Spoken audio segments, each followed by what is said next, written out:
Penugonda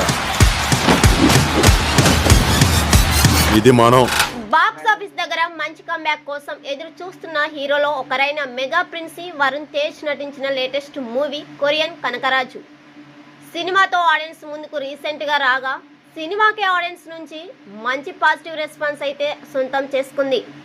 comedy and కొన్ని horror elements తో పాటు కమర్షియల్ ఎలిమెంట్స్ కూడా బాగానే వర్కౌట్ అవడంతో ఓవరాల్ గా cinema recent Varun Tej movies లో బెస్ట్ అనిపించుకునేలా బాక్స్ ఆఫీస్ దగ్గర ఓపెనింగ్స్ ను అయితే సొంతం చేసుకుంది. తెలుగు రాష్ట్రాల్లో ఓవరాల్ గా వేసిన స్పెషల్ ప్రీమియర్స్ తో 65 లక్షల రేంజ్ లో వసూళ్లు సొంతం చేసుకున్న సినిమా ఇక మొదటి రోజు నుంచి ట్రెండ్ ను చూపెడుతూ ప్రతి గంట 7,000 రేంజ్ లో టికెట్ సేల్స్ ను సొంతం చేసుకుంటూ ఉండగా మాస్ సెంటర్స్ లో కూడా మంచి జర్నీ చూపెడుతూ ఉండగా ఓవరాల్ గా ఈవినింగ్ అండ్ నైట్ షోల ట్రెండ్ కూడా బాగానే ఉండడంతో ఇప్పుడు మొదటి రోజు బాక్స్ ఆఫీస్ దగ్గర 75 కోట్ల రేంజ్ లో ఓపెనింగ్స్ ను టార్గెట్ చేస్తూ ఉంది.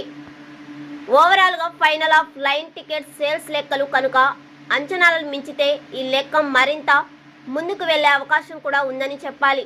ఇక కర్ణాటక రెస్ట్ ఆఫ్ ఇండియాలో పర్వాలేదు అనిపించేలా ట్రెండ్ చూపెడుతూ సినిమా ఓవర్సీస్ లో ప్రీమియర్స్ తో $1 లక్ష మార్క్ ని దాటింది.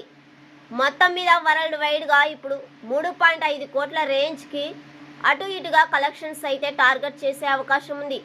మరి మొదటి రోజు అఫీషియల్ కలెక్షన్స్ ఈ అంచనాలను ఎంతవరకు మించుతాయో చూడాలి.